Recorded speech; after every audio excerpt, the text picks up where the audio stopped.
Oscar Piastri takes a dominant win at the Bahrain Grand Prix while Lando Norris fumbles. Do we have a new championship favorite in the making?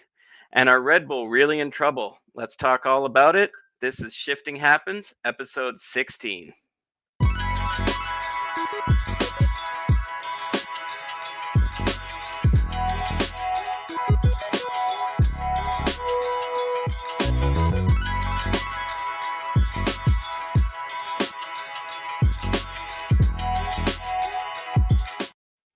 Welcome, and we are starting our post Bahrain Grand Prix episode of Shifting Happens. And joining me today is Rory. Hello, Rory. Hello, Marshall. How are you? And we have joining us momentarily AJ, who will be coming on to talk all things Ferrari, as always. So, another Grand Prix in the books. We have the triple header well underway now. And we've got a two-time winner in 2024 with Oscar Piastri taking another dominant win to seal the Bahrain Grand Prix and put himself within 3 points of his team leader, Lando Norris, who leads the championship. Rory, do we have a new favorite? Was he always the favorite to begin with? Is the question. I forget who I did for championship. For my championship picks, I hope I picked Piastri. But no, I think Piastri today is this weekend kind of not cemented himself, but kind of showed us he's going to be that thorn into Lando Norris back this weekend. Like it just cements that this championship will be looks like to be a one-car championship between the two drivers, and it just shows you because how close the field is and how close the two teammates are, that if one's going to have a bad qualifying this year, the other needs to capitalize. And you saw how Lando, we will probably talk about his qualifying, but how Lando qualified sixth on the grid and Piastri was on pole, and that just shows you how Piastri was able to capitalize on Norris's fumble that you mentioned, Marshall.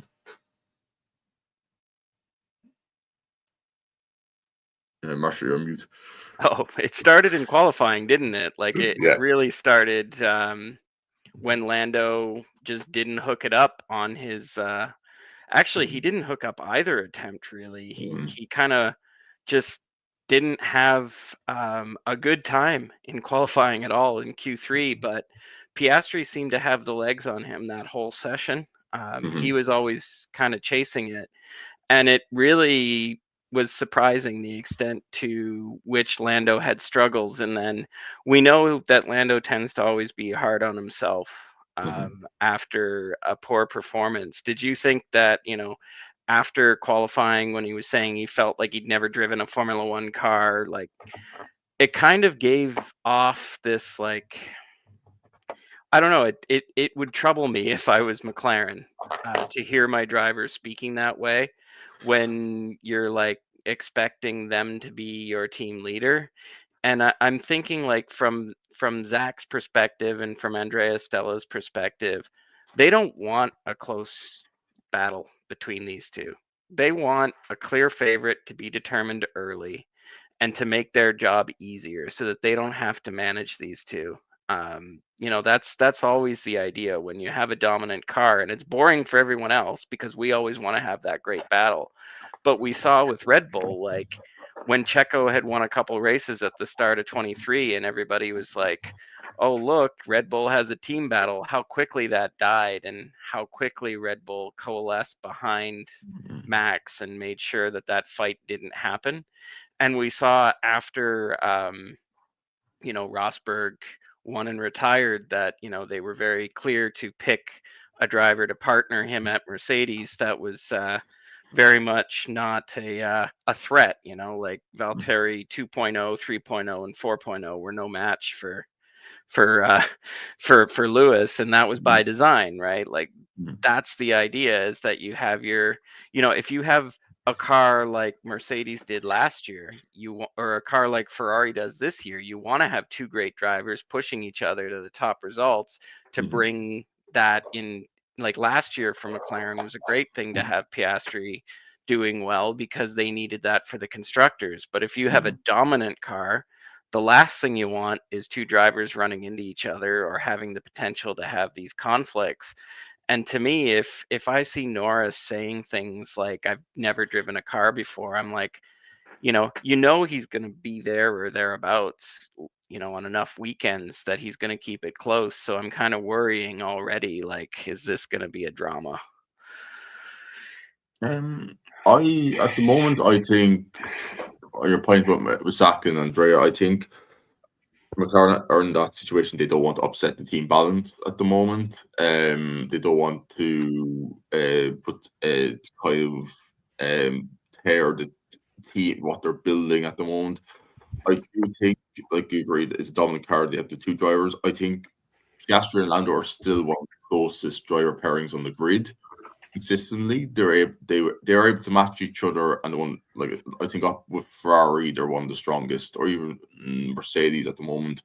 But the thing with Lando this weekend was that Lando had said this weekend and said it even in preseason testing that this is the first time he told McLaren, instead of building a car that I'm suited to, I want you to build the fastest car possible. And then Lando's this week has also said in the last few races, especially China and this race weekend, that I have to be able to adapt to the car. And this is probably the compromise of McLaren building the fastest car possible, which all teams do. And yes, they will always try and help suit a driver's driving style, but it looks like Lando's not able to get.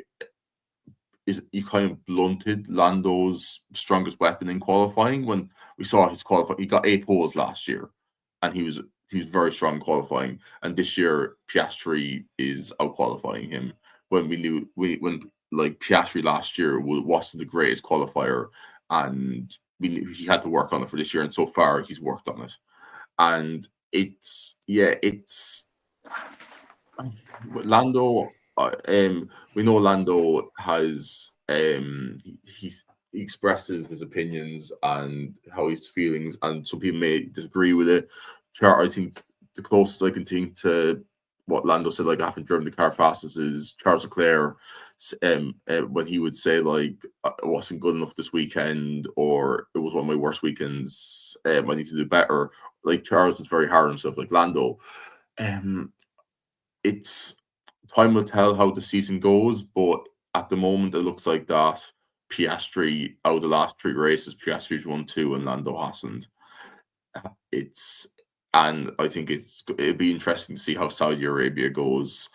If Piastri wins another race, then it should be alarm bells ringing in the Lando side of the garage if Piastri is gaining all this momentum. Yeah, and we have AJ joining us here. Welcome, AJ. Quick question for you. Cheers, man. Quick question for you. Do you feel like, and I was going to ask this of both of you, do you think that what we're seeing right now is Lando struggling, or has Piastri taken a step? Which is it? Like, is it Piastri rising to the occasion, or Lando kind of struggling to kind of start the season as the presumptive favorite? I think this is Oscar coming into his own, because if we go back to our conversations that we've had about Oscar over the last season and a half or so, each time we talk about Oscar, we see that he has what it takes in him to be a champion. And last season, it was more so getting a grip to the car, getting a grip of a sense of what it is to be competitive and competing up front, and gaining the experience of winning races. And I think like now we are starting to see Oscar have that confidence in him, understand that he has what it takes, because he is drivers championship material. And this is not something we've shied away from. I think it's something that most of us here on the channel have spoken about way before we even started this channel, back when it was still on Twitter Spaces. We've all spoken very highly of Oscar, and I think this is just him coming into his own. And I think it's about time, and I can't wait to see more from him. Yeah, and I mean it's interesting because I can't remember a driver taking this big of a step like from one off season, because it seems like you've had just a changeover in the McLaren guard here, and we'll see how it turns out. But it's Marshall, definitely. sorry, quick question there. Would you say last season was a fully off season, or was it an adjustment season to a machine that is capable of being out front? For McLaren or for Oscar? Oscar? For Oscar, was it really an off season? Because I think he had some really good drives last year. No, I just mean like a step up from what he did last year. I think he had some great weekends, but I don't think, and I mean it's hard to speak after 4 weekends, but Yeah. I mean his mistake in Australia notwithstanding, like both him and Lando made the same mistake, and Piastri suffered worse consequences. You wonder, like, if he was able to salvage, a solid points result and not ninth out of that race, he would easily be leading the championship right now. So, 4 races is not a huge sample size, but it's not nothing. So I don't think we've seen a run of form for Oscar this consistent in 4 races in a row. I think that's new. If I can push forward a question based off, like, Rory, just before you answer what Marshall asked, but like a question for both of you guys. See, I just lost my train of thought. Dang it. um, but it was more so along the lines of, when and if we get to see wheel-to-wheel racing, when McLaren allows the two of them to, when they're ahead of the field and go racing. I don't think they ever will, but that's just me. Okay, it's just hypothetical out there, right? Because I would love to hear what your opinions are on this, like both of you. Who do you think takes the step forward, or who do you think will finish out on top in this current state, in this current set of experiences, in this current era, between Oscar and Lando? Who comes out on top? I have my thoughts, but Rory, you go. Firstly, do they take each other out is the first question, because no team wants two teammates taking each other out to start the lead, and I think that's what they know. All especially in McLaren's case, the drivers know not to take each other out. On current form pace, I would like to say, I want to say Oscar, but I do think Lando could come out on top in the situation. Now, it's showing at the moment that Lando is not looking good in pressure wise, but I feel like when Lando sometimes is backed into a corner, I think he can come out fighting. And this is the most positive I've ever been about Lando ever since talking in F1 spaces. But on this channel, I think Lando could come out on top, depending on in that situation, just because I think if Lando has a point to prove, I think he can come out on top. So my thought is like, was there anything in this race that suggests that Lando has sorted out his wheel-to-wheel issues? Because I saw a series of bad decisions in this race. I saw a series of bad decisions where he just continued his habit of being impatient, where he didn't, he tried on the outside, he'd get himself out of shape, he locked up trying to catch Leclerc, and then had like more work to do than he needed to. Like he made getting by Charles much harder than it needed to be. And then he proceeded to take his only chance at passing Russell on the last lap and completely blow it by trying a low percentage move at the end of the DRS zone instead of setting him up coming out of turn 4 like he did with Charles. Like, I just don't feel like he's learned the lesson of patience yet. And I feel like Oscar, we haven't seen him do a lot of wheel to wheel battles, but from what we've seen, I think that he has the capacity to pick his moments better than Lando. And I'm starting to wonder if Lando is just like ever going to learn this lesson, whether it's Verstappen or whether it's Leclerc. It just seems that he needs to get the move done so quickly that he ends up taking longer than he needs to take if he waited and picked his spots, or was a bit more strategic in how he calculated and executed his overtaking move. So I think that I'm just giving the advantage to Piastri just based out of what I've seen from Lando. I think he's an incredibly fast driver and could even be faster over one lap and in a stint. But if it comes to wheel, I don't like Lando's chances. Do you think that could potentially be instead of like, saying that he's rushing the move, could it be because his driving style is to try and force the car ahead into a mistake rather than lack of patience? If he's doing it for that reason, I don't think it ever works out for him. So he should learn that that approach is not working, because it's always him that ends up getting forced wide or locking up and having to do all the work again, right? He's putting it into the hands, like he's putting low percentage moves into the hands of the driver who's already ahead. And then if it's Verstappen, letting Verstappen drive him off the road and then calling for a penalty. And if it's Charles, well, he wasn't born yesterday. He's not gonna be an easy guy to pass, and you have to do better. If that is his philosophy, maybe that is what he's thinking. Maybe it's not a rush thing. Maybe it's a perfectly deliberate strategy, but he has to re-examine that, because if you come off second best in, half of these moves, then you're just giving up time. You're giving up time and you're giving up laps. Like if he had got past Charles earlier with all of George's problems, he probably could have passed George too, right? Yeah.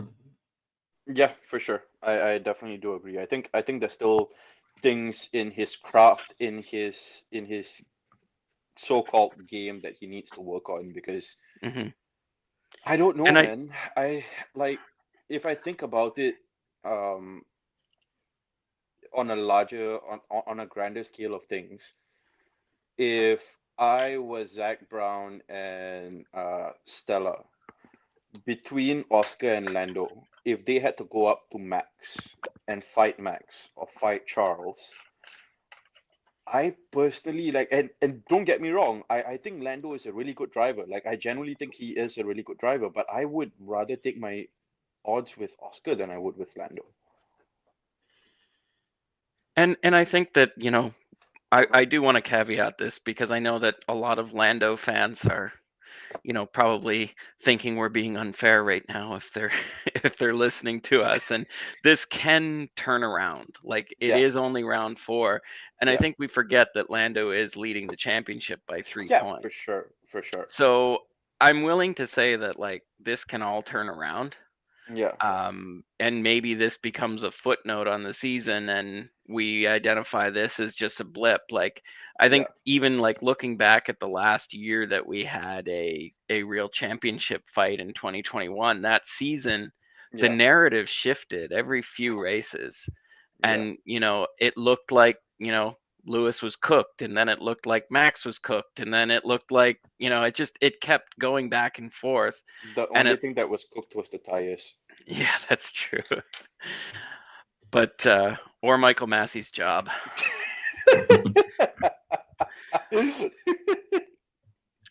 But I think that that's a good segue to talk about the defending champion, 4-time champion, and the erstwhile. I guess he's still in second in the championship, which is amazing, or third in that in that car. in that crap box. Yes. But this was a bit of a shocker from Red Bull. On the track, they didn't have the pace, and they were just making mistakes operationally. They had the issues with their pit gantry system that was not activating and Mhm. cost It was both yeah. drivers It was more extremely. that the wiring loops in the actual in the lights were being affected by the heat or weren't put in properly. What that was the reason one of the reasons why that wasn't working. But I mean that race wasn't even the hottest race. It was at night, and it was, like you can give the technical reason for the failure, but there's 9 other teams that it didn't happen to. And that's not the operational standard that you expect from a championship team. Like, we know that Stake had issues with the wheel nuts last year and with their pit stops, and that was like thought of as being, very amateurish and very unlike a top Formula One team. But they're Stake. You expect that from them. You don't expect this kind of operational failure. And I think the thing that would frustrate me, if I was a Red Bull fan or if I was a Yuki Tsunoda fan, is the fact that they continued to use this system after it was clear that it wasn't working properly, and they didn't switch to manual signals.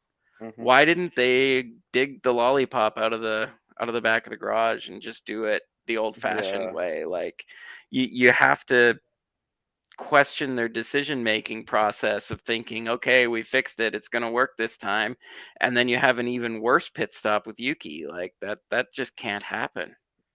Yeah. I don't know, man. I feel like I can push my agenda against Horner a bit further, but just drive the stake even further into the back. But at this point, just tongue in cheek, is Horner really just a Newey and Max and Vettel merchant? Like, can he really do anything apart from rely on a brilliant engineer and 2 absolutely out of this world drivers who are undoubtedly in the top 10 of all time? Because he has not achieved any success apart from that. I would disagree on that, because his junior formula, he basically built a junior team in his early career that was basically going to be either an F1, and this Red Bull team is basically his junior team in all but Red Bull colors. So I disagree on that point, in the sense that he's a engineer merchant, or that. It's like, he knows how to build a team, and we can disagree on how on a Red Bull's culture, or like argue on Red Bull's culture that has been built within that company. But he knows how to build a racing team, and I think it's unfair to say that he's yes, Red Bull have been lucky to have a Vettel, have a Verstappen in their time, and have Newey attract Newey to their team. But it's not one person doesn't. It's not the like sole reason that a team does well. It's how the organization, the structure. Yes, I think Red Bull in that transition phase, they've lost a lot of key people. They lost Newey, of course. They've lost Rob Marshall, who's now at McLaren. They've lost Dan Fallows left. You can debate on was he a loss to Red Bull, or was he whatever, but they have lost a lot of key staff because of the cost cap of going to other teams. Jonathan Wheatley. Yeah, Jonathan Wheatley. He's gone to Sauber now. The thing is, Rory, I don't think I would blame it solely on cost cap. Again, I know we don't want to get into this, but I think a lot of it had stuff down to do with how, again, this is just perspective, and when you're trying to read between the lines of what people are saying, right? But the culture in there has gotten so toxic to a point where your top hits, at least your brilliant minds who brought you to where you are, have left the team. Yeah, that could be a reason as well. I think the one for Rob Marshall was he wanted a higher job in Red Bull, and Red Bull couldn't offer to him because Newey was there. He wanted a technical director job, and Newey was the technical director, so he went to McLaren, and McLaren could offer him a bigger platform. Wheatley, we'll never, unless Wheatley writes a book, we won't know why he left Red Bull in the end. Maybe because he thought when the Horner situation was happening that he could have been promoted to that situation, and he wanted to go into a team principal role. I know Will Courtney, the head of strategy for Red Bull, he's on gardening leave to go to McLaren to be sporting director. So yeah, like there's multiple factors that could be happening, but I do think a lot, like even the top teams, a lot of teams are losing. The top teams, especially, were losing a lot of their top personnel because of the cost cap. They couldn't maintain their talent because the other teams, like a Haas, a Sauber, come in and poach and say, we can give you this there's a higher role and a bit more money because Red Bull is constrained within their cost cap. But I do think, like you said, AJ, there is other factors involved as well. Yeah, and I think that a good manager can only manage the people at his disposal. You know, I don't want to take anything away from a successful team because it takes everybody pulling in the same direction to win championships. You can't just have the driver, just have the designer. It takes everyone pulling together, but you can have like I almost think like the manager brings everything together when you have those ingredients, but having the manager is not as important as having the actual talent. Um, and we've seen that when like Red Bull hasn't like. Does anybody remember the short-lived Kvyat Ricardo Red Bull era? Mm-hmm. That was like if and now we're seeing the Adrian Newey-less era of Red Bull. It's like I don't think you necessarily can say that like it's on Horner as much as maybe those individuals could have departed because of him. We don't know if that's true or not. But you can only manage the people at your disposal. And if you don't have the right people, the best manager in the world isn't going to be able to win championships because it's about having the people and making them all work together as a cohesive unit. So I think they've just lost the secret sauce, right? Like whatever it was that they have, it's not there anymore, and it's clear to see why. It's they don't have the same people. They don't have like they still have the brilliant driver, but they don't have the man who sees air, and they don't have the team boss that can sweet talk the race director into you know bending to your will. They don't have the they don't have all these people who were doing things that and I do think too that we have to consider the distraction that is the Red Bull Powertrains division and the strain that that has put on their organization to prepare for 2026 because while this is a Ford backed project, Ford is just putting the money in. Like It's just Red Bull is, it's just a sticker. It's just a sticker at the moment. Yes, Ford may give a bit of insight on maybe the electrics or something, the electrical side, but it's just giving the money to Red Bull to basically build the engine, help develop the engine, and and I give a bit think of that Red Bull in their entire history has always been a customer. They have never been a manufacturer before.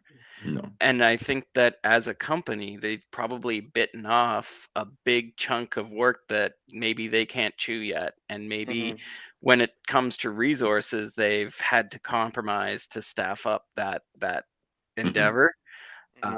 And I think that there's a big step. Like we're seeing Alpine get out of building engines and go to being a customer because of the cost cap and because of the overhead that all takes. So I do think that that has played into it. Also, the punishment of winning the championships has given them less wind tunnel time and development, plus the penalty for the cost cap. Like it all just sort of compounds and makes your problem worse. So it's not a good time. It's not a good time for them.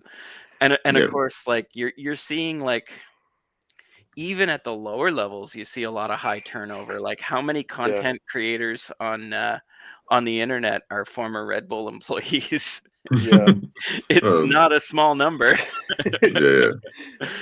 Nah, I just hope like this season now that we have Yuki in there, like he does well enough. Like he had a really good race this week, and I hope we see this as more of an audition for, say, an upcoming team. Let's just say Aston end up coming out, all guns blazing next season. You may never know, man. Like I think Fernando is basically almost done after this. Um, I hope this is a successful audition for Yuki. I think he had a good race. I mean, if you look at his lap times compared to Max, he wasn't that far off in any of the qualifying sessions and in the race. Obviously, being back in the pack and having the stops that he didn't help him. Yeah. But I think that if everything had gone smoothly, they He would have been probably, higher up. I think they probably would have been like 5th and 6th or 5th and 7th, probably. If everything had been, Flawless. if everything had been sort of smooth. If car science hadn't gone for Or maybe some no, tripods. I mean, it depends because Hamilton had issues with the car. Yeah. So But I do he think was. The thing is, even though Lewis did have issues with the car, right? Here's the thing. Both the Ferraris were very much gaining on whoever they were chasing until the safety car balanced everything back up. We'll talk about that one. Yeah, we'll definitely get back to that for sure. So just a little bit of drops here and there.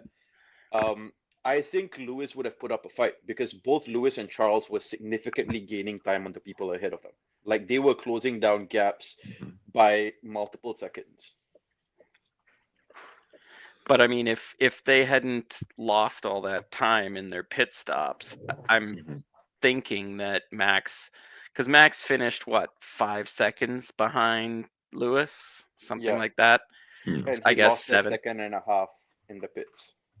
It was more than that though, wasn't it? No, it was a second and a half.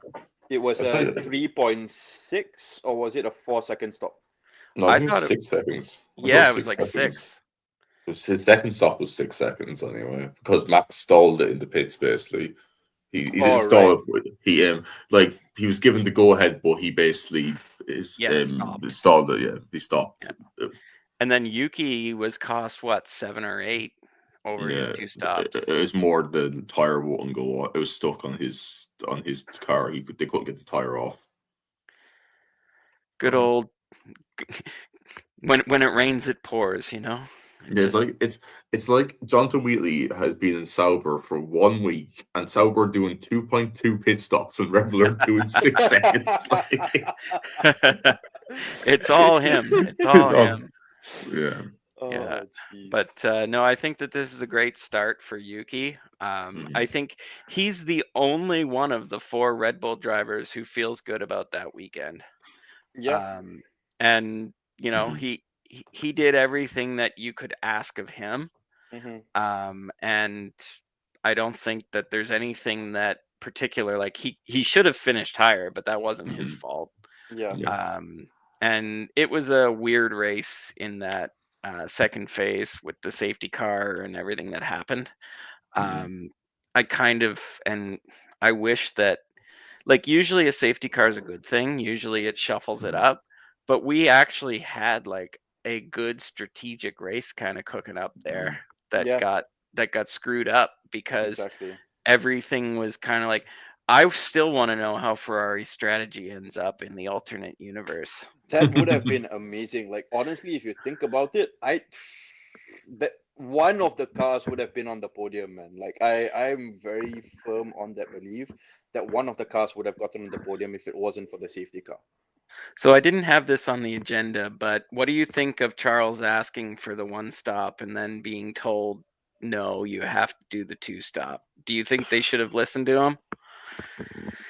I don't know, because initially, like upon initial viewing of it, it looked like, Charles was onto something. But then you look at the lap times that him and Lewis were pulling after they said, no, you're doing a 2 stop. And I'm like, wait, maybe Ferrari were onto something here. Maybe they could have done something here because, again, because of how the race played out. Yeah, we didn't know. We didn't know because Charles, if, for example, right, we're talking hypotheticals right now. So if, let's say, in a world where Charles got what he wanted and he did end up pushing for the 1 stop, say he comes into pit for the hards around lap 25.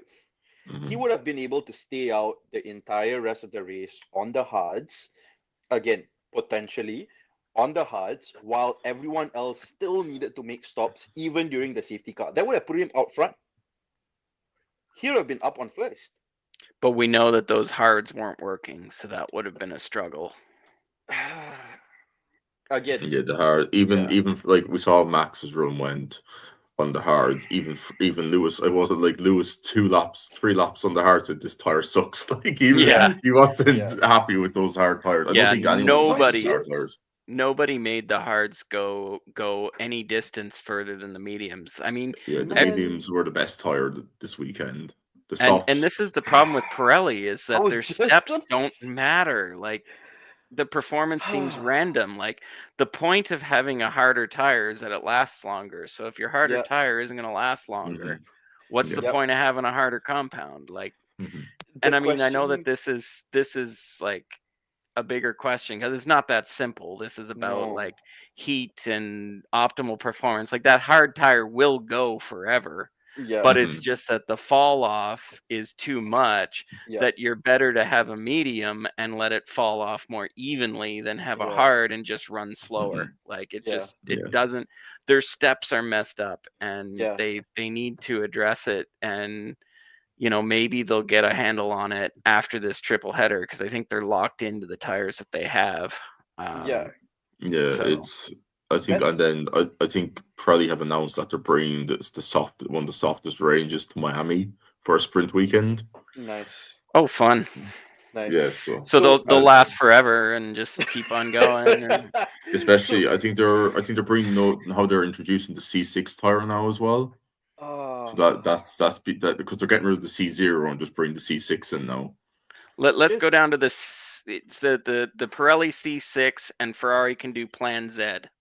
How's that? Here's the thing. Here's the thing that I want to just highlight, right? Like at some point, F1 and FIA really need to start asking Pirelli questions because this is the 4th race of the season, and if I remember correctly, this is the 3rd time out of the 4 races we've had this season where we are talking about Pirelli on our damn podcast.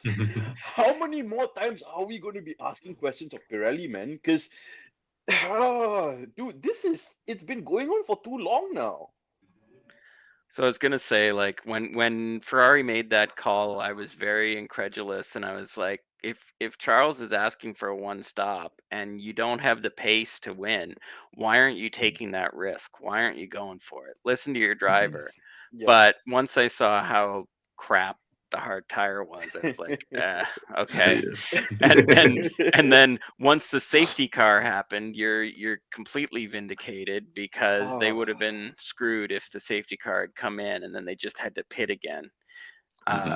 So it didn't work out, but the worst that could have happened is that they would have finished exactly where they finished anyway. So if you're locked into 4th and 5th, then you're not losing anything by risking, but you're also putting yourself at more risk of getting screwed by the safety car too, though. So I don't know. What sucks about that safety car that really shouldn't have been a safety car was the fact that I was really looking forward to seeing whether they would go on a medium soft strategy, because I think that would have been really fun to see, regardless of how it played out. Like, they may have ended up off the podium, but again, if they had been matching and keeping up with the pace that they had gone on after they swapped on for the mediums, and if it had kept progressing that way, it would have been very, very, very interesting to see a medium soft play out.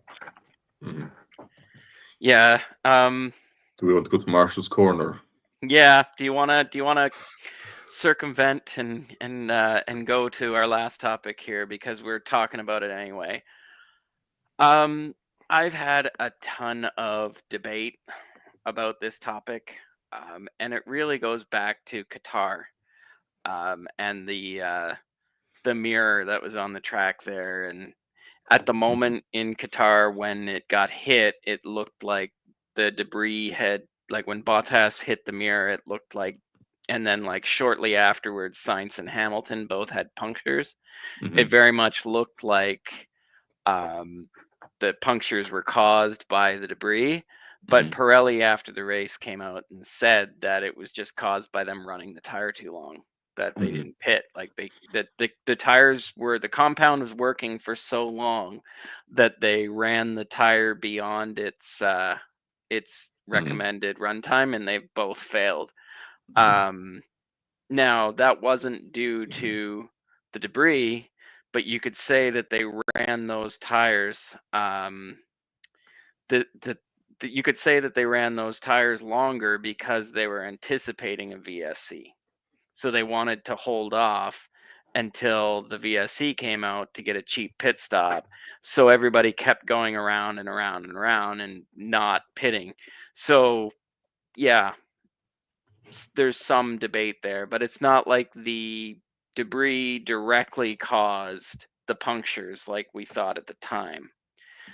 There's also the issue of the fact that the debris was in the DRS zone, which took away the opportunity for people to pass. So everybody, if you recall, was up in arms that it should have been a safety car, and everybody was really mad about it. So now we have a phantom piece of debris at Bahrain 7 races later, that is at some unknown part of the track, and they never really showed it. Like, they showed where it supposedly was, and you couldn't see anything. No.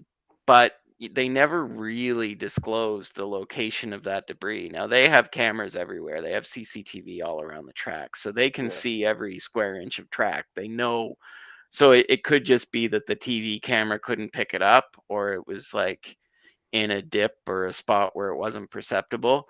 And if they see it on the CCTV, they're going to pick it up. I do think, though, and this is just the old school marshal in me, that debris should not be a safety car. It's just very NASCAR like. it's like the safety car should be resolved for big incidents that require the pack to be bunched up and a recovery to take place. It used to be that we still do have a flag in our bag that is the white or the yellow and red stripe flag, the whatever you want to call it, the debris flag, the bacon and eggs, whatever you want to call it. And you just hold that up steady for 2 laps, and then it goes in. And then whatever debris is on the track is what we call a permanent condition. And if my weekend racers at Shannonville can avoid hitting debris after seeing a debris flag for 2 laps and then having it go down, and they know it's there and they can avoid it, why can't the best drivers on earth, right? Supposedly. Why are we babying Formula One drivers to a standard that you wouldn't expect in any other racing series? So a lot of people were getting mad at me for having this take, and like, it's unsafe, you've got to remove it, it could cut a tire. It's like, yeah, a curb could cut a tire. Anything could cut a tire. You could go off the track and hit the wall. Like, A it's tire an could explode on its own. but it's the fact that we are there to inform you of dangers. We have a variety of light panels and flags and to tell you what's on the track. If we're just going to call a safety car for everything, it's just going to become NASCAR, where we don't even use flags. NASCAR doesn't even have flags. So It's just everything that happens is a full course yellow, and the pack gets bunched up and they do what they're going to do. Like, we had NASCAR as a support race at the Honda Indy for many, many years. And we're like spectators at that. It's a lot of fun and there's a lot of chaos, but you wave a blue flag if there's an accident. And that's the local yellow, is a blue flag, but they're allowed to pass. There's no rules around that. And as soon as anything happens, they're going full course yellow anyway. As soon as anyone touches a wall, all the blue flag is to do is to say, hey, the accident is here, but then everybody else just goes full course yellow. The white flag, green flag, all the other flags stay in the bag. You just throw them in the bag and you throw the bag over there. And that's how we marshal NASCAR. The point of having the signals is to inform people of dangers so that they can keep racing. Like, the entire point of having marshals on the track is to keep the racing going. And I think a lot of times people think that, like, everything has to be 100% safe and the tiniest risk needs to be accounted for. But like, if I'm showing a debris flag and it's offline or, just offline, that's fine. That's perfectly acceptable. You don't need to pick it up. Would you, So Mark, yeah, before AJ comes in, sorry, yeah. Mark, would you mind if that wasn't safe? Would you mind it being a VSC?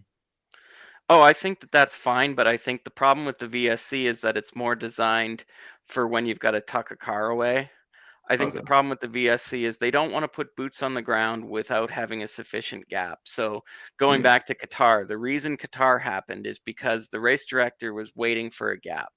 Because what you're doing is you're looking at, okay, we have a marshal post here, we have a piece of debris here. He's got to run from here to here. That's going to take him 15 seconds. Is essentially, you're supposed to have marshals that are able to get to a car within 15 seconds. So no matter what, you should have people distributed around the track that can get to something. So you could actually see that the marshal at pit out came down and staged for where that debris was and was just waiting to go. Yeah. It was a really high barrier, so he would have had to climb over it, jump down, and then run and then jump back over. Yeah. So it probably would have taken him, like once he was staged, it probably would have taken him 15 seconds to get it and go back. But you want to build in a buffer.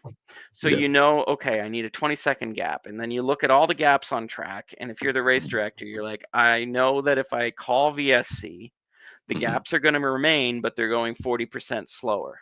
So you add 40% to the current gaps on the track. And they probably wanted a 25-second gap. So they were probably looking, and then the added problem of doing it in that situation is that it's right at pit out. So cars kept pitting. And then as cars keep pitting, it changes the gap. So he was probably waiting for a gap that just never came or that he could never guarantee. So then the VSC wasn't helping him in that situation. So what probably happened is, once burned, twice shy, he probably got, yelled at for that. And it was only his second ever race. So he probably was just like, well, fine. If I have this situation come up again, I'm going to call an instant safety car because I'm not dicking around waiting for the right gap so I can declare a VSC and then, have everybody yell at me when somebody hits the debris and cuts a tire because I was waiting for that gap. So I totally see the thought process that happens, but what I don't agree with is that, we need to go safety car for all of these situations. But I guess it's the world that we're living in now that everybody's looking at this very differently and has a very different expectation.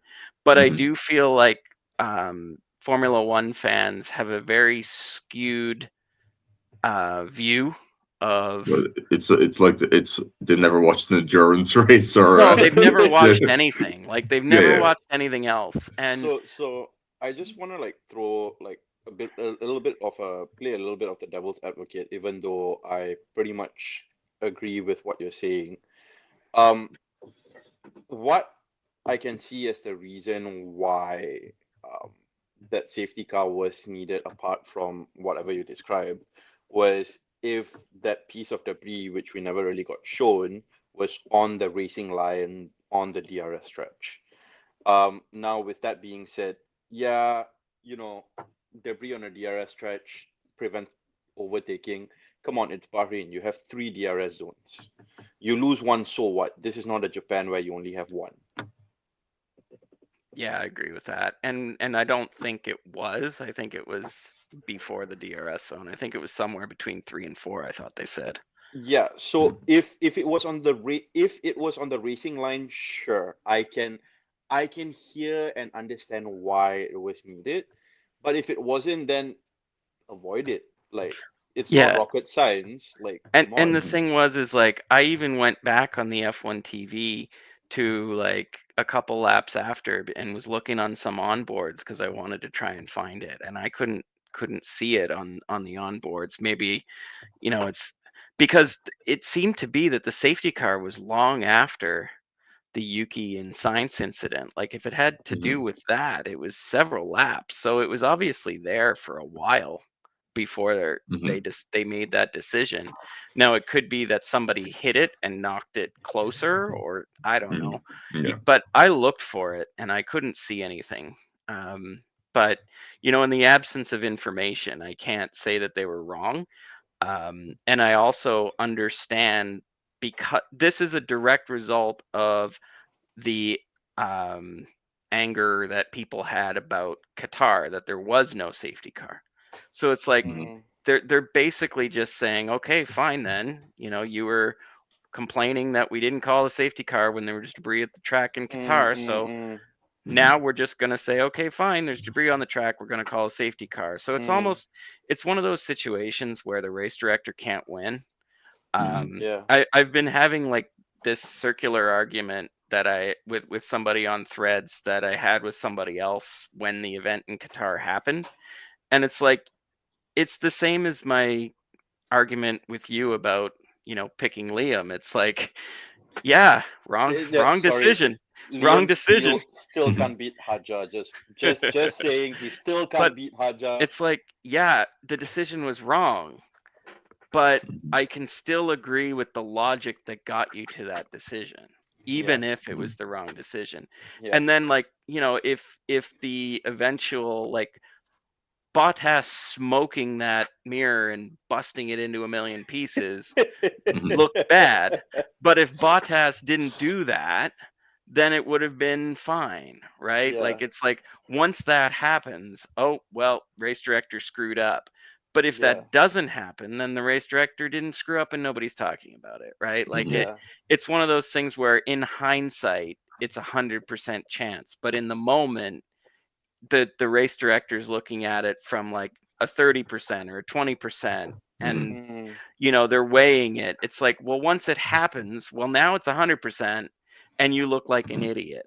But in the moment, you're making an informed decision based off of your gut and the statistics that you think are relevant. And the other part too is that he's coming from F2, so F1 cars were a lot quicker at Qatar and a lot more spread out. So he would have got a more of an opportunity in an F2 race to deploy the VSC because the gaps are more. So he was probably just like, okay, F1's different. I've learned my lesson. Not going to do that again. And now we're like, oh, stupid F1 calling safety cars. It's like, well, that's what you wanted, right? Like, it's one of those things where this is why the job of F1 race director is like the most thankless job. It's poison chalice. It's like, it is, because you're always wrong. You're always wrong no matter what you do. Because everybody's looking at it with hindsight. So, as much as I hate it, I understand both ways the logic. Like, it's the same as Stewart's decisions. It's like, they're going off of the rule book and precedent. They're not pulling this out of their butts. They're actually looking at it, and you might not agree with the decision, but the logic is always sound. It's just whether you agree with their conclusion. But everybody's like, oh, those stewards are idiots. It's like, no, they're just dealing with gray area and trying to come to a decision, and it's never 100%. But anyway, I digress. My defense of the stewards will save for another day when the stewards are in more hot water. I will make a callback onto you saying how certain things are gut calls. Clearly someone who listens to their gut and it works out really well is Ollie Behrman, because what a bloody race from that kid. Haas is the surprise of the season so far for me. Yeah. Because their car's not quick, but they're just maximizing everything. I think it's not quick on a race. It's not quick in qualifying. It's good on a race day. Yeah. It's that it showed how Ayo Komatsu, with his engineering background, has. It's not like under Gunther's day where qualifying was the maximum. It was his points are scored on Sunday unless on Saturday if it's a sprint. But you need to, under the last few years of Gunther Steiner, it was tire munching cars and not having the great race pace. Under Komatsu, it's like they're able to maximize, like Behrman coming from P20 up to 10th place. Ocon getting a P8 or P7? P7, yeah. Who's the wanker now, Gunther? You know what the beauty about it is? It's just it's nice to see them do well. It's nice to Hmm. see them do well, and it's something that we spoke about quite a bit last season about how there is something there, and if they keep going, maybe we're gonna start like I think we had a session before the season started where we all had what we want to happen and like surprise package and whatnot. And I remember saying I'm hoping to see Haas come into like upper midfield. And if things keep going the way that they are going, it will be nice to see because Ocon is a good driver and like Bamman is showing that he can hang with it. Like, yeah, after the little mess in Australia, ever since then, he has been doing well race in, race out. Like he's gotten points, what, 2 races in a row now? Well, yeah, I mean, look at Yeah. the just the difference between qualifying and the race. Yeah. Ocon ended up like destroying the car, Yeah. and Behrman was out and was dead last after just completely screwing up his lap. So, Yeah. It's and it's funny then it's funny that Haas have a history at like turn 2 and turn 3. Unfortunately, the last in 3 years consecutively, like yeah, 2020, 2021. I no, not consecutively, and then like we go to this year. Sorry, but like didn't Mazepin have a spin yeah, there too? yeah. He spun there. He spun there within Must have two spin corners. there. He spun there on the first going into the first turn, the first lap. Yeah, If you yeah, want, that's yeah. right. Yeah, Yeah. Yeah, because he yeah. spun all that weekend as well. Like, but yeah, Yeah. and then, but yeah, and No, fair it's play nice to to the see. Haas mechanics getting that car back to what it needs it to be as well. For sure.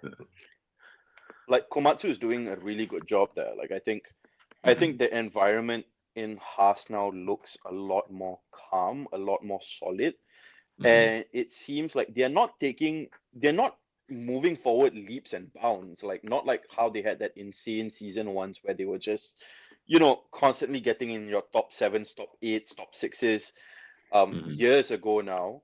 But after the fall off they've had, this is like consistent, slow, but you can see the gains, you can see the performances, and they've made good decisions on the drivers. Like before this, you had K Mag and Hulk, good pairing, and then now you have Ollie and Ocon, an experienced driver, a young driver who can gain experience and a promising talent at that, and you're just moving forward with that. And I think it's really nice to see someone apart from the regular big teams we talk about do well and go under the radar, because I think it's 2 weeks in a row now. Ollie really should have gotten that driver of the day. I think it was up. It was between him, Gasly. Yep. Gasly Oh, was Gasly. Gasly was running P6 for most of that race in that Yes. tractor and Alpine.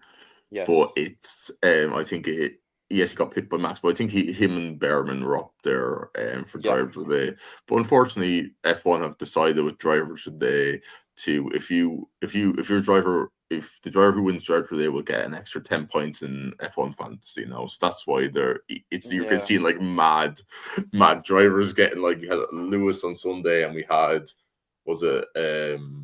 Kimi Antonelli one weekend in Japan or something like that.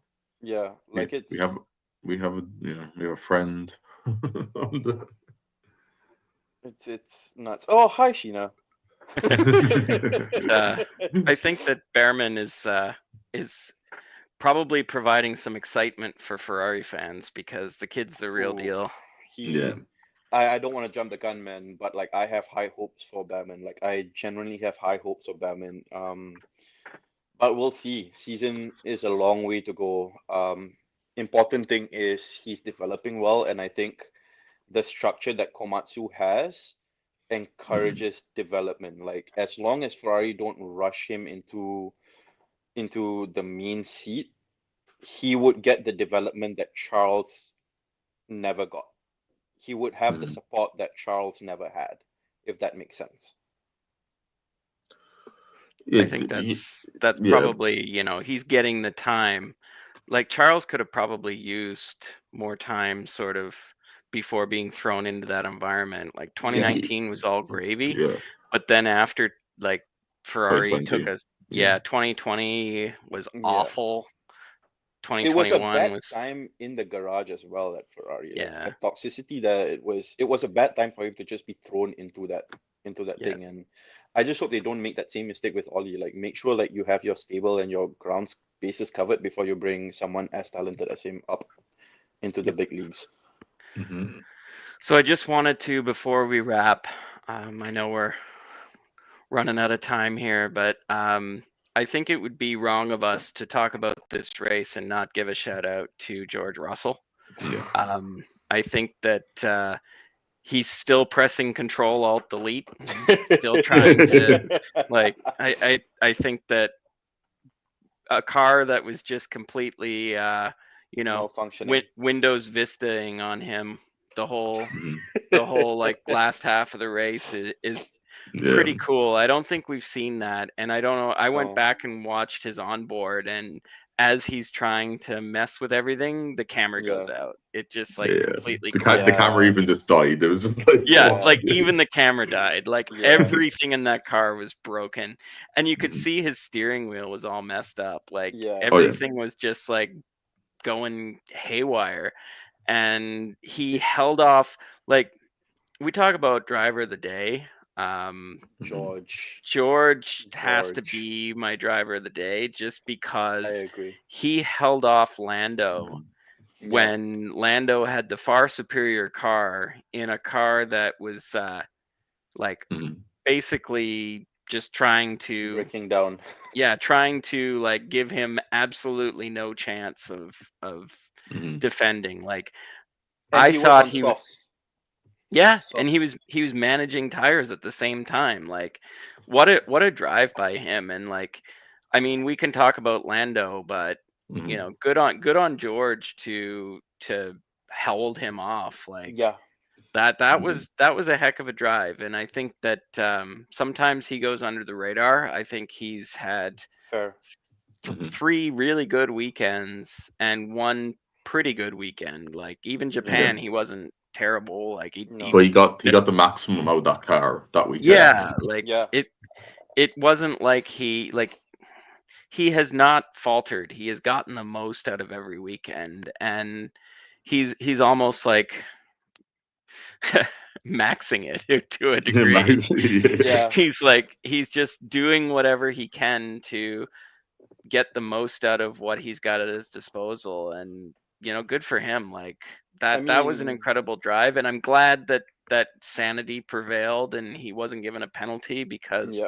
clearly he wasn't using DRS on purpose when he's Yeah. 16 Yeah. seconds Because behind as another well driver. with Like his manual DRS was also his backup radio as well. Buttons. Yeah. That's why when he pressed the button, he thought he was pressing the backup button for his radio. So Yeah. yeah, that was the reason why he manually opened it when he shouldn't. And like even the FI said, like he wasn't gaining a sport advantage. It was only 0.2 of a second. Like it wasn't anything. And he yeah, closed for a split second anyway. So it was yeah. I No, mean, you get I that doing track limits once. yeah. no, I fully agree with you on that, Marshall. Like it's yeah, for sure. Ollie had a really good drive. Pierre had a really good drive as well. Like don't get me wrong, the two of them deserve their flowers for doing what they did in the car that they have. But George, thanks for bringing that up, dude, because what a drive. Like in all honesty, like you could tell he was not happy with things, but he still managed it. He kept his head, and that's the thing about George. People can say whatever they want about him, but he deals with pressure well, and he still gives you results. He still gets you results. He gets you onto the podium. He gets you where the car really shouldn't be.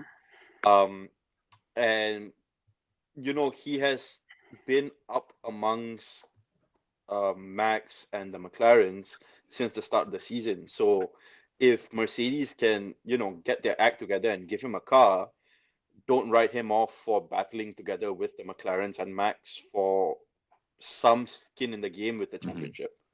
Like, just don't write him off because he seems to have had a really quietly good start to the season.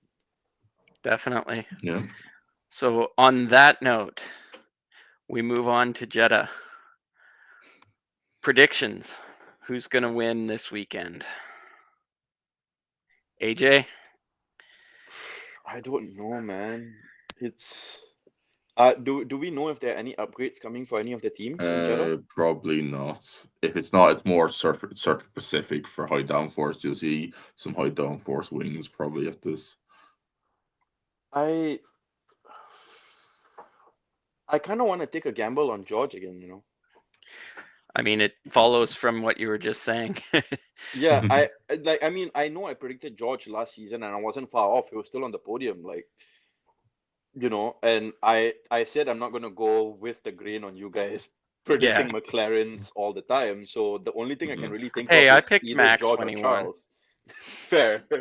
Yeah, but like the only two people that I'm really thinking about right now in my mind, it's George or Charles, because if Red Bull have another nightmare of a race, it's really between the two of them. But I think because of, you know, unless Ferrari really fix whatever is up with the car right now, I think George edges it. So yeah, George. Cool. Rory? I'm going with. The thing is, I think Red Bull, they could have a chance at, because it's high downforce track. Their car generates downforce. They have the speed, straight line speed. I am going, but I also want to get a correct prediction score. I'm going to go Oscar Piastri. All right.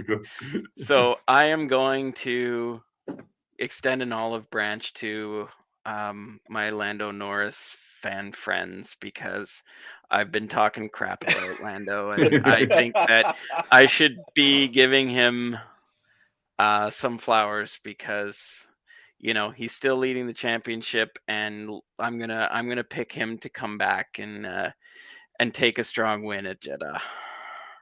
I'll give Lando a shout out here. I'll take him for Saudi Arabia. Yeah, that's fair. All right, so that's it for this one. Thanks so much, AJ. Thanks, Rory. We've got another race this weekend, so back to it, and we will have it all with another episode next week. Just to let everyone know, you can catch us at Shifting Happens on Threads and on Twitter at Shift Does Happen.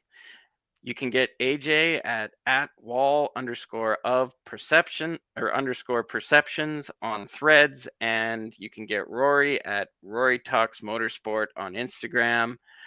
Myself, you can find me on Instagram and Threads at Double Waved Yellow. That's DBL Waved Yellow. And yeah, we all have our own unique takes that we bring to the races as we see them. So that's it for this one. Thanks a lot for joining. Please like, subscribe, and we'll catch you after Jeddah. See you guys.